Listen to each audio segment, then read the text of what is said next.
Hey everybody, it's Midwest Comic Man with episode 7 of Creator Spotlight. In this episode we're going to spotlight Curt Swan. One of my viewers requested we do him. He was born February 17th, 1920 in Minnesota. After a stint in the Army, he began to work for DC. Initially, Swan drew many different features, but gradually he began doing some of the Superman books.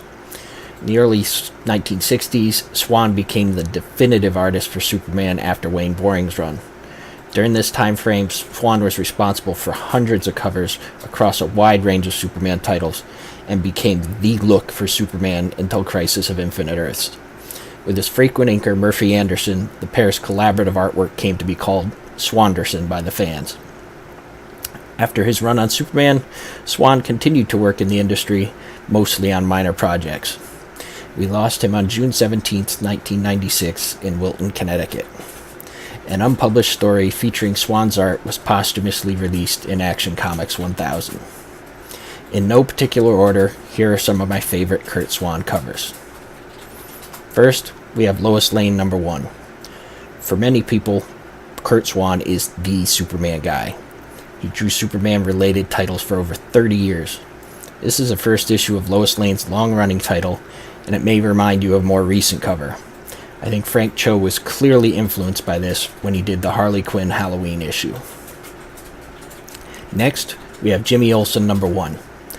Also the first issue of a Superman-related title. One of Swan's strengths was facial expressions. He was able to convey a lot with his line work.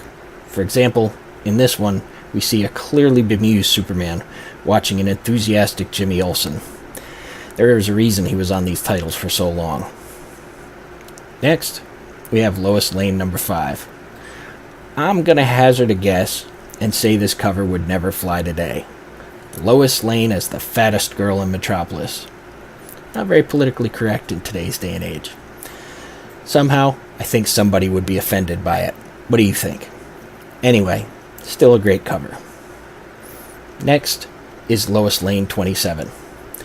The Lois Lane series was loaded with Lois getting into crazy situations which changed her appearance. Here, she gets a super brain, which makes her head swell so much that Bizarro wants to marry her. Two things. I am sure, locked in a vault somewhere at DC, there's a written rule that says if someone is super smart, they immediately go bald. Prove me wrong. And number 2, Bizarro am cool. Really like covers him on. Next, we have Superman 201. Classic Superman cover, which reminds me of the cover to Amazing Spider-Man number 50.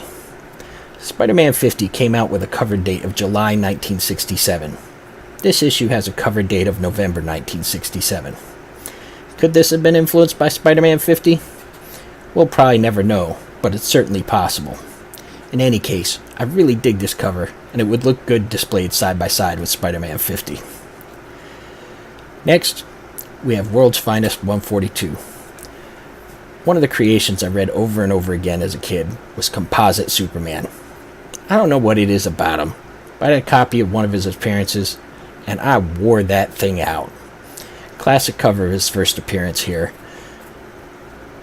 Next, we have Action Comics 241. This is the first appearance of what would come to be known as the Fortress of Solitude. Here comes Superman with his giant key, trying to figure out who else could lift it to get into the fortress. The answer, of course, is Batman, because why not?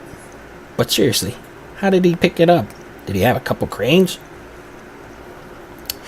Follow Action Comics 241 up with a 1-2 punch of Action Comics 242. They're both significant issues. We had the first appearance of the Fortress of Solitude, and now we have the first appearance of Brainiac. Notoriously difficult to find, this is a classic cover with Superman throwing a punch at the unfazed Brainiac. Next, we're going to do Batman 121. While we're on first appearances, let's take a look at a couple books that aren't Superman.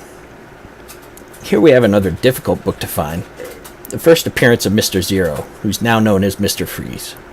Classic Swan lines are evident, even when it's not Superman. We're going to do another 1-2 punch here with Batman number 122. This is a great cover with Batman marrying Batwoman. Of course, We know that's not going to happen. But the best part for me is poor Robin in the corner. Gosh, what'll become of me now?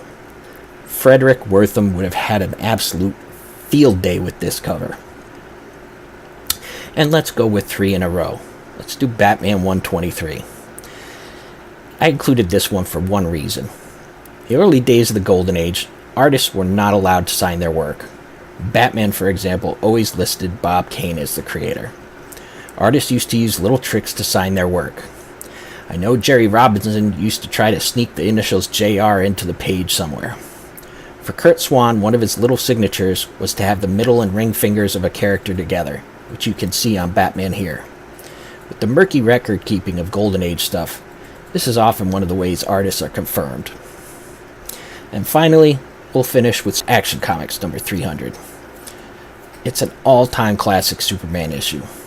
Superman has been reduced to a normal Kryptonian level of strength on a future Earth with a red sun and no people. Sign me up. This cover still has an impact 55 years later.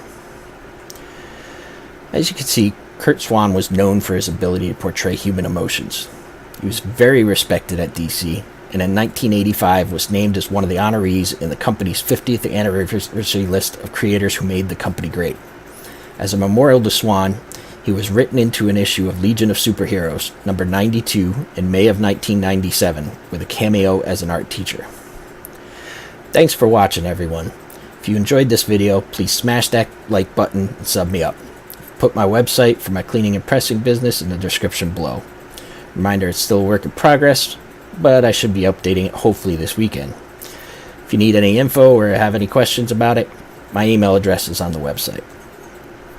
The next issue of Creator Spotlight is going to highlight one of the all-time greats that I've been wanting to do for a while, and that's Joe Kubert. Stay tuned for that next week, as well as the next issue of Inside the Covers, which is going to spotlight Planet Comics number 2. Make sure you tune in for Comic Core on Friday nights and Blast It or Stash It on Sunday nights. Until next time, this is Midwest Comic Man, coming at you from the funny pages.